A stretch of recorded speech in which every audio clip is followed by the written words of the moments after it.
Hello दोस्तों, मेरा नाम राकेश शर्मा है।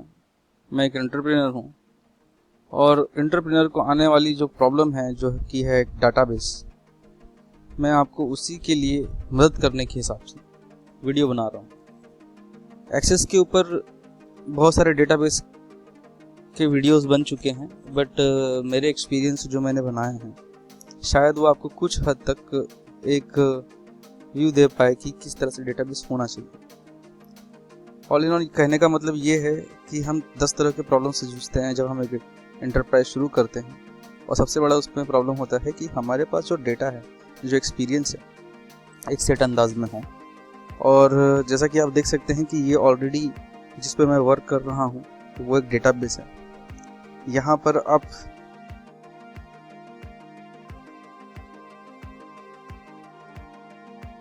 अगर मैं उसको बोलूँगा ओपन कंप्लीट डिटेल्स, तो इसका पर्टिकुलर डिटेल खोल दिया उसने। देखिए, इसका हम लोगों ने डिटेल खोला था, वो यहाँ पर है, राइट।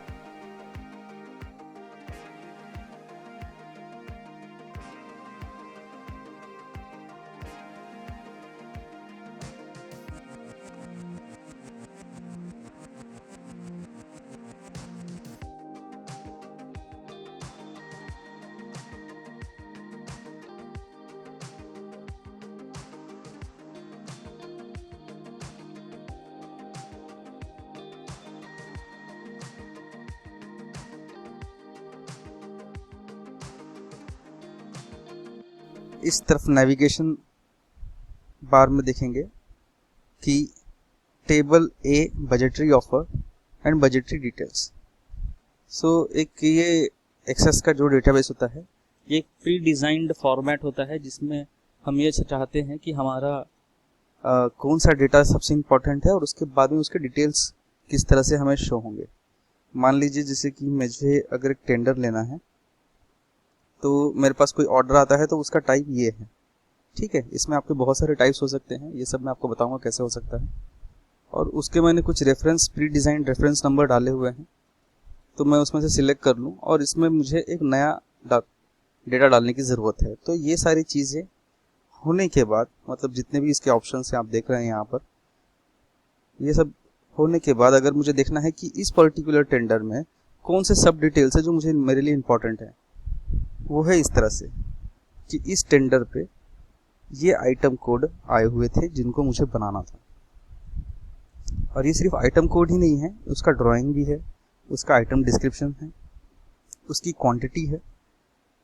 अब ये आइटम कोड पहले से एक स्टैंडर्ड आइटम कोड होना चाहिए जिससे कि मैं पता कर पाऊँ कि हाँ, ये यहाँ पर 10 बार चेंज ना हो, ठीक है, ताकि मैं सिर्फ सिलेक्शन करूँ और किसी एक या दो इंसान के हाथ में ही ये पावर हो जो इसे चेंज करे और इसको प्रॉपर फॉर्मेट में लगा के रखे, इस तरह से। अब ये तो हो गया बजटरी के बारे में। मान लीजिए वो ऑर्डर प्लेस हो जाता है आपको, उसके भी उसी तरीके से होते हैं फॉर्मेट कंडीशंस कि भाई ऑर्डर टाइप हो गया। ऑर्डर टाइप किस टाइप का ऑर्डर है, इंक्वायरी टेंडर रिफ्लोट हुआ है, उसका इनिशियल रेफरेंस नंबर जो कि हम चूज़ कर सकते हैं, नंबर, डेट, रिस्पॉन्स नंबर। मैं ये थर्मल पावर स्टेशन के बारे में डेटाबेस बनाया हुआ है तो यहाँ पर थर्मल पावर स्टेशन के बारे में बता रहा है। TPS तो भुसावल, चंद्रपुर, खुराडी, खाबरगढ़ा, परली, पारस, ये सब है। उसके कौन से सेक्शन होते हैं जहाँ का मैं काम कर रहा हूँ, कौन सा आइटम है, ड्राइंग नंबर, डिस्क्रिप्शन। इस आइटम को मैंने बनाने के बाद मुझे डिस्पैच करना है, तो उसका इनवॉइस वगैरह क्रिएट करने के लिए ये सब फैक्टर्स हैं। और जैसे कि इस आइटम को कितनी बार मैंने डिस्पैच किया, जैसे कि इसमें इसने आइटम को 50 आइटम है, 50 नंबर ऑफ रिक्वायरमेंट्स है इसकी, तो मैंने इसे कितनी बार में वो 50 आइटम को भेजा है, 10-10 करके भेजा है, तो इसलिए उसका डिस्पैच होना ज़रूरी है, इसलिए डिस्पैच डेट है। और ये उन सभी का एक साथ मैंने उसका इनवॉइस बनाया हुआ था इस तरह से। तो ये एक पर्टिकुलर फॉर्मेट है जिसमें मैं ऑलरेडी काम कर रहा हूँ, और मुझे लगता है कि हर एंटरप्रेन्योर को एक ना एक बार कभी ज़रूरत होती है जिसे डेटाबेस की ज़रूरत होती है।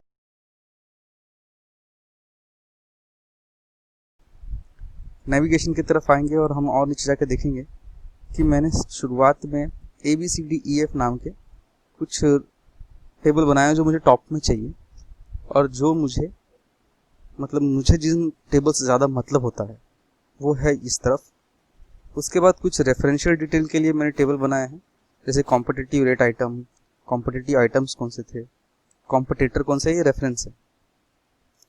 अब यहाँ से देखेंगे कि आप स्टैंडर्ड है तो बैंक डिटेल, सिटीज़, कोटिंग। अब हर बैंक तो एक ही टाइप का होता है जो सर्विस प्रोवाइड करता है। जिस तरह का बैंक, कितने बैंक हो सकते हैं तो वो भी स्टैंडर्ड होंगे, पीएनबी है, ये है, वो है। तो उसका एक ही बार हम लोगों ने डिटेल बना लिया, ठीक है। इसमें अभी डाला हुआ नहीं है डिटेल्स। कितने टाइप की सिटीज़ हैं मैंने डाल दी सिटीज़। इस तरह से फॉर्मेट हम बना के पूरा स्टैंडर्ड अलग कर लेते हैं और कुछ रेफरेंस अलग कर लेते हैं, और जिन टेबल से हमें ज़्यादा मतलब है वो हम अलग कर लेते हैं। इससे एक प्रॉपर सीक्वेंस हायरार्की बनती है, जिसका फ़ायदा हम फॉर्म बनाने में करते हैं। क्योंकि अगर हम देखा जाए, हम वापस जाएं इस पर, तो आप नहीं चाहेंगे कि मैंने ये बनाया इस तरह से इतना लंबा चौड़ा बन रहा है और मैं इसको इस तरह से आगे करते जा रहा हूँ और फिर मैं डिटेल भर रहा हूँ। मुझे चाहिए कि मैं इसमें इरिटेट ना हूँ, क्योंकि पहला आइटम को क्या वैल्यू थी मैं भूल गया हूँ, मुझे पता नहीं, मैं फंस गया हूँ। अब मुझे लोवेस्ट L1 देखना है और मैं किस आइटम के बारे में देख रहा हूँ मुझे पता नहीं। तो इसी कंडीशन के प्रॉब्लम के लिए हम लोग एक फॉर्म क्रिएट करते हैं, जैसे कि बजटरी फॉर्म। ये सारे डिटेल्स आपको एक ही पेज पे लाके दे देता है और इस तरह से हम इसे सीक्वेंसाइज कर लेते हैं ताकि हम इसे बाद में इसका प्रिंट निकाल पाएँ, ठीक है। यह सब कुछ फॉर्म्स है, कुछ सब फॉर्म्स हैं, इस चीज़ को सब फॉर्म कहते हैं। तो अगर आपके पास एक प्रॉपर डेटा ऑलरेडी है, या अगर आपके पास ये चीज़ें हैं कि हाँ मुझे एक डेटाबेस चाहिए और मैं उसे एक प्रॉपर सीक्वेंस में चाहता हूँ और मुझे ये पता है कि मैं उसे किस तरह से चाहता हूँ, तो आप डेटाबेस की तैयारी करने के लिए शुरू हो सकते हैं, आप एक्सेस पढ़ने के लिए शुरुआत कर सकते हैं।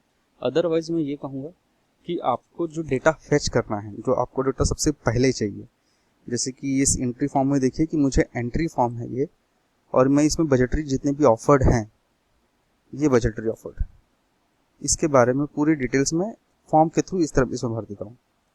कोई नया आइटम अगर मुझे डालना है तो मैं इस तरह से एक फॉर्म बना चुका हूँ ऑलरेडी, और इसमें मैं इसके बारे में डिटेल्स भर रहा हूँ। आइटम का ड्राइंग के लिए मैंने अलग बनाया हुआ है, जिसमें मैं इसे यहाँ से सिलेक्ट करता हूँ, आइटम कोड, उसका ड्राइंग नंबर, डिस्क्रिप्शन, उसका स्पेशल नोट, और यहाँ पर मैं उसका इमेज डाल देता हूँ। इसको बनाने के लिए क्या क्या मेटल्स लगे हुए हैं, उसका रेट क्या है, इस पर्टिकुलर टाइम ऑफ पीरियड में मैंने जब इसे मैंने अपडेट किया होगा, इस तरह से आइटम के बारे में मैं लिख सकता हूँ। एंट्री ऑफ प्लेस ऑर्डर के लिए इतने रेफरेंसेस की ज़रूरत पड़ती है मुझे, और मैंने इसका एक फॉर्मेट ऑलरेडी बना रखा है। तो आप देख सकते हैं कि जो भी चीज़ें मैंने यहाँ टेबल में डिज़ाइन की हुई है वो एक फॉर्म के रूप में आ चुकी है। और अगर आपको पता है कि मुझे इन फ्रंट एंड चीज़ों से मतलब है, तो आप इसे काम कर सकते हैं। बैक एंड चीज़ जैसे स्टैंडर्ड्स हो गए, ये बैक एंड की चीज़ें हैं, मैं इसे ज़्यादा डील नहीं करता हूँ, लेकिन फ्रंट एंड की चीज़ जैसे जो भी मैंने आइटम डिज़ाइन किया हुआ है वो यहाँ दिखे, इस तरह से मैंने उसका पहले से डिज़ाइन कर रखा है। अगर ये आपको पता है तो आप कर सकते हैं। तो नेक्स्ट वीडियो में हम यही देखेंगे कि किस तरह से हम इसका शुरुआत कर सकते हैं। नेक्स्ट वीडियो में मैं आपको बेसिक से शुरुआत करूँगा। Thank you so much for watching this. Let's hope कि आपको ये पसंद आए, और नेक्स्ट वीडियो से हम एक्सेस के बारे में पढ़ेंगे।